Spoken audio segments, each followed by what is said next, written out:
അതെ, ഒരു photo edit ചെയ്യണമായിരുന്നു. രാവിലെ തന്നെ ഇറങ്ങിക്കോളവൻ ഓരോ ഫോട്ടോ ആയിട്ട്. ഇതുപോലെ ഇരിക്കണം. എന്താടത്? വീടിന്റെ ആധാരോ അത് സിനിമയുടെ സ്ക്രിപ്റ്റാ? ഈ ബോക്സിനൊക്കെ ആൾക്കാരൊക്കെ അതുപോലെ ഒന്ന് സെറ്റാക്കി താ. ബോക്സിൽ ഇപ്പൊ ശരിയാക്കി തരാം ഞാൻ. ഇപ്പൊ കൊറേ നേരം ആയില്ല, ഇന്നിങ്ങനെ നടക്കോ? പയ്യെ മതി, പക്ഷെ പെട്ടെന്ന് വേണം. റെഡിയായി ആക്കിക്കൊണ്ടിരിക്കുക. ഒരു മിനിറ്റ്. ഇത് പാരണാവോ? എന്തെല്ലാവട്ടെ.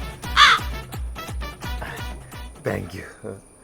അയ്യേ, ഇതാരത്? ഒരു കീറ കള്ളിമുണ്ട് കൊടുത്ത് കനാലിന്റെ മുകളിൽ കവച്ചിരിക്കണ ഒരു ഫോട്ടോയും തന്ന്. ആ ഫോട്ടോക്ക് ഇത്രയൊക്കെ പറ്റൂ. ഇത് വടക്കല് സുപ്രജാന പോലെ ഉണ്ടല്ലോ. ഇതൊക്കെ ഫോട്ടോ ഇട്ട പരിപാടി പാളും. ഈ ഫോട്ടോ എടുത്തി, അല്ലെങ്കിൽ ഈ ഫോട്ടോ എടുത്തി, ഇതുപോലെ എഡിറ്റ് ചെയ്യണം. ഇതുപോലെ ആരിതൊക്കെ എഡിറ്റ്? എടോ, ഒരു അന്യസംസ്ഥാന തൊഴിലാളിയോട് കാണിക്കുന്ന സ്നേഹമെങ്കിലും കാണിക്കണം എൻ്റെ അടുത്ത്. ഇത് വല്ലതും നടക്കോ? ഇൻസ്റ്റാഗ്രാമിൽ ഫോട്ടോ വരാം.